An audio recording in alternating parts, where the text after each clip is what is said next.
Hello friends, welcome to the channel Howtodiscover. In this video, I'm going to show you how you can fix the resolution problems on your YouTube videos.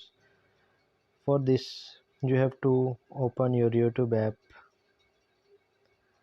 and play a random video. There you see the settings icon. Click on that. You see that YouTube is playing this on 360 or 480 resolution. Click on that and click on the advanced setting.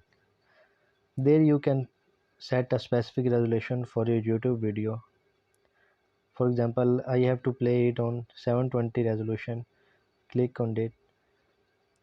There you see that YouTube will apply your current video to 720 resolution. In this way, you can fix the resolution problems of your YouTube videos.